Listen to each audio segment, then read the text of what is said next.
የኢትዮጵያ ፌዴራል ፖሊስ አዶናይ ብርሃነ ኃይለ ሚካኤልን የተባለ ተጠርጣሪን በቁጥጥር ስር አውሎ ምርመራ እያጣራ መሆኑን ገለጸ።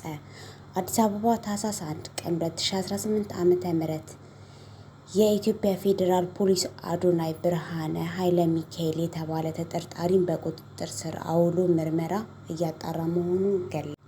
ሰላም ውድ ቤተሰቦቼ እንዴት ናችሁ? በያላችሁበት ሰላማችሁ ይብዛ። ወቅታዊ የሆኑ ነገሮችን ይዤላችሁ መጥቻለሁ።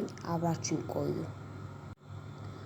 አዶናይ ብርሃነ ኃይለ ሚካኤል በቁጥጥር ስር ሊውል የቻለው ከኢትዮጵያ ሕዝብ ባህል እና መልካም ስነ ምግባር በተቃራኒ በሕዝብ ዘንድ ተቀባይነት የሌለው አስነዋሪ አለባበስ ለብሶ በአደባባይና በቴሌቪዥን ቀጥታ ስርጭት የታየ 5 ተጠርጣሪዎችን በቁጥጥር ባዋሉበት የወንጀል ጉዳይ ጋር በተያያዘ መሆኑን የኢትዮጵያ ፌዴራል ፖሊስ አስታውቋል። እውቅናና ገንዘብ ለማግኘት ብቻ በማሰብ ሚዲያዎችን ኃላፊነት በጎደለው አኳኋን እየተጠቀሙ በተለይ ወጣቱ ትውልድ በመልካም ስነ ምግባር ተቀርጾ ሀገርን የሚጠቅሙ ተግባራትን እንዳያከናውኑ በተቃራኒው በትውልድ ላይ ርካሽ ባህል ለመጫን የሚያደርገው ተግባር ለመከላከል የኢትዮጵያ ፌዴራል ፖሊስ የጀመረውን ምርመራ አጠናክሮ እንደሚቀጥል ያስታውቃል ሲል መግለጫ ወጥቷል። የታዋቂው ቲክቶከር አዶናይ እናት ልብ የሚነካ መልእክት አስተላልፈዋል። ትናንት አመሻሽ ላይ ታዋቂው ቲክቶከር አዶናይ በፖሊስ በቁጥጥር ስር መዋሉን ተከትሎ አሳዛኝና አነጋጋሪ ጉዳዮች በማህበራዊ ሚዲያ እየተሰሙ ነው። አዶናይ በቁጥጥር ስር መዋሉን ተከትሎ እናቱ ለቢቢሲ ትግርኛ በሰጡት ቃል ልጃቸው ሙሉ በሙሉ ተከላክለዋል፣ እንዲሁም በመንግስት ላይ እምነታቸውን ገልጸዋል። ልጄ ያጠፋው ነገር የለም፣ ያሰረው መንግስት ሁኔታውን አጣርቶ እንደሚለቀው አምናለሁ።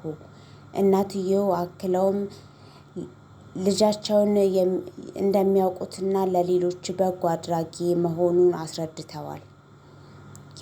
የራሱን ምቹ ህይወት ትቶ መጥቶ ሰዎችን የሚያግዝ እኔንም የሚያበረታን ልጄ ነው። መንግስት ሁሉንም ነገር አጣርቶ ልጄን እንደሚለቀው አምናለሁ እያሉ እያለቀሱ ተማጽነዋል። የ2018 የኢትዮጵያ ቲክቶክ ክሬቲቭ አዋርድስ አሸናፊው በፌዴራል ፖሊስ ቁጥጥር ስር መዋሉ የታወቀ ነው። የ2018 የኢትዮጵያ የዓመቱ ቲክቶከር አዋርድ በ4 ዋንጫ በማሸነፍ የመኪና ልዩ ተሸላሚ በመሆን የሚታወቀው ወጣቱ ቲክቶከር አዶናይ እና ወጣቷ ቲክቶከር ጃኒ በትክክለኛ ስሟ ስመኝ ገብሩ ዛሬ አመሻሽ ላይ በፌዴራል ፖሊስ ቁጥጥር ስር መዋላቸው ተሰምቷል።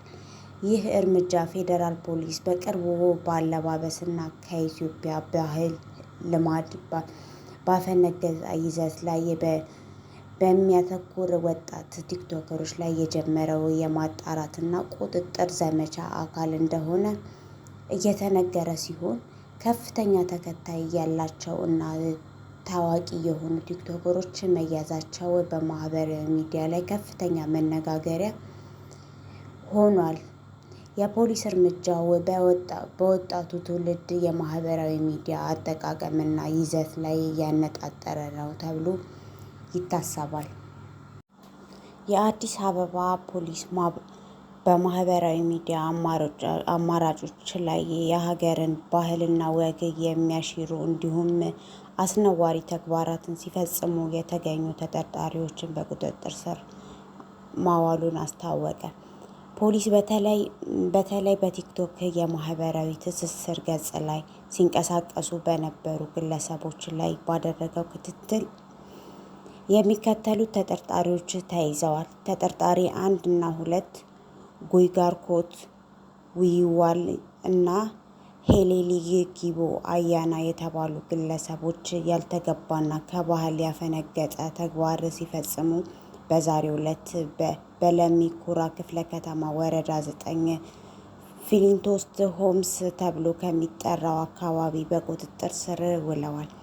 ተጠርጣሪ 3 በቲክቶክ ስሙ ፕሬዝዳንት ማሜ በመባል የሚታወቀው ወይም በስሙ ተጠሪው ባህሩዲን ሙሰማ ጸያፍና ከባህል የወጡ መልእክቶችን ሲያስተላልፍ በቦሌ ክፍለ ከተማ ወረዳ 1 ቦሎዬ ሚካኤል ጃፋር ወሲድ አካባቢ በቁጥጥር ስር ውሏል። በአሁኑ ሰዓት በተጠርጣሪዎች ላይ የፖሊስ ምርመራ እየተጣራ እንደሚገኝ የአዲስ አበባ ፖሊስ ጠቅላይ መምሪያ ገልጿል። ፖሊስ ዛሬ ካሰራጨው መረጃ ላይ እንደተመለከትነው የማህበራዊ ሚዲያ አውታሮች ትውልድን ለማነጽ ከመጠቀም ይልቅ ከሀገራችን ባህል፣ ወግ፣ ስነ ምግባር የሚያንጽ እና የሚጠቅም ነገርን እያደረጉ ስላልሆነ በቁጥጥር ስር አውሏቸዋል ማለት ነው። ወጣቱ አዶናይ እንግዲህ ዜግነቱ ካናዳዊ ነው እያሉ አንዳንድ ሰዎች እየተናገሩ ነው። እና አዶናይ ዜግነቱ ካናዳዊ እንደመሆኑ ወላጅ አባቱ ልጃቸው መታሰሩን ለካናዳ ኤምባሲ አሳውቀዋል። የካናዳ ኤምባሲም ጉዳዩ በአስቸኳይ ተጣርቶ ዜጋው እንዲፈታ ለኢትዮጵያ መንግስት ጥያቄ ማቅረቡ ተዘግቧል። የመረጃ ምንጭ እንግዲህ ከሶሻል ሚዲያ ላይ ነው። እንዲሁም በተጨማሪ የቲክቶኩ አዶናይ ካሜራማን ናቢ በቁጥጥር ስር ዋለ። የ2018 የቲክቶክ አዋርድ አሸናፊ የነበረው አዶናይ ከእሱ ጋር አብሮት የማይጠፋው ካሜራማኑ ናቢ በፖሊስ ቁጥጥር ስር መዋሉ ታውቋል። ናቢ በቁጥጥር ስር የዋለው አሁን በፌዴራል እና በከተማ ፖሊሶች እየተካሄደ ባለው የባህል እና ስነ ምግባር ማስጠበቅ ዘመቻ ምክንያት ነው።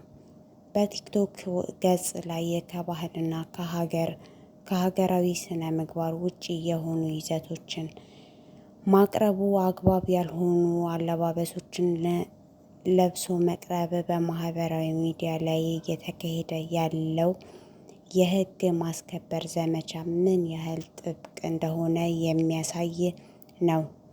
የባህልና ስነ ምግባር ማስጠበቅ ዘመቻ ከህግ ውጪ የሆኑና ባህልን ይጻረራሉ የተባሉ ይዘቶችን በሚያቀርቡ አካላት ላይ ያነጣጠረ ነው። ዘመቻው ቀጣይነት አለው ተብሎ ይታሰባል። ውድ ቤተሰቦቼ እንደ አንድ ቻናል እንግዲህ የራሴን አስተያየትን የምሰጥ አዶናይ በቅርቡ ቪዲዮዎች እየለቀቀ ነበር እና ተናግሯል። ክስ አቅርባችሁብኛል፣ መታሰር አልፈልግም፣ እኔ መስራት ነው የምፈልገው፣ ፖለቲከኛም አይደለሁም ምንም አይደለሁም እያለ ነበር እና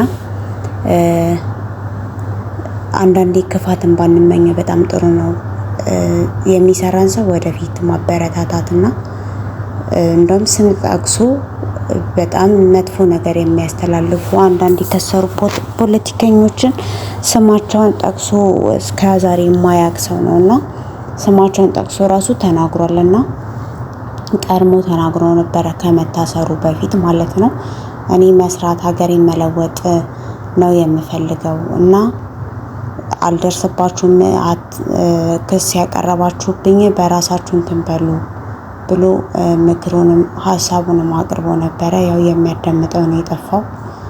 ፕሬዝዳንት ማሚ ደግሞ ለኔ የሚያስብ መንግስት ካለ እኔ እንዳልፈነገጥ የሚያስብ መንግስት ስላለልኝ ነው የሚያስረኝ እያለ እንግዲህ እየቀለደ ነበር። እንደውም ቤታ ጋር ገብቶ ስትነግረው ህግ ወጥቷል ኢትዮጵያ የመገዳደል ጌም የሚጫወት ስትለው ስለሚያስብልኝ ነው፣ አንቺ አፋፋሪ ስለሆንሽ መንግስት የሚያየው የሚቆጣጠረው ከሆነ ጌማችንን አታፋፍሪም በስርዓት ትቀጫለሽ እያለ እንደ ቀልድ ተናግሮት ነበረ። እንግዲህ አልቀረለትም እስሩ ማለት ነው። ታስሯል። የልጁ አምላክ እንግዲህ ያስፈታው። ሌላ ምን እንላለን? በእርግጥ የሚያዝናና ጌሞች ነው የሚጫወተውም በጣም ደስ ይላል፣ ሰውን ፈታ ያደርጋል። ግን አንዳንዴ ደግሞ መስመር የሳቱ ነገሮችን አካል ጉዳትማ እንትን ማለት ጆሮ መቁረጥ፣ ቅንድብ መላጨት ምናምን የመሳሰሉትን ከኛ ባህል ጋር አልተለመደም እና እነኛ ነገሮችን ትቶ ወደ ትክክለኛው ጌም ተመልሶ ቢያዝናናን ደስ ይለናል። የልጁ አምላክ ያስፈታው። ሁሉንም ቲክታከሮች እንግዲህ ፈጣሪ ያስፈታቸው እንላለን። ተምረውበት እንደሚወጡ አምናለሁኝ ሁሉም ማለት ነው። ቀሪው ትውልድም ደግሞ እንደዚህ እንቀጠለን ብሎ ቀድሞ የሚያስብ ይሆናል ብዬ አስባለሁ። አብራችሁኝ ስለቆያችሁ ከልብ አመሰግናለሁ። በሌላ ቪዲዮ እመጣለሁ። ቪዲዮን ከወደዳችሁት ላይክ፣ ሰብስክራይብ እያደረጋችሁ ኮሜንት ሀሳባችሁን አስቀምጡልኝ። አመሰግናለሁ።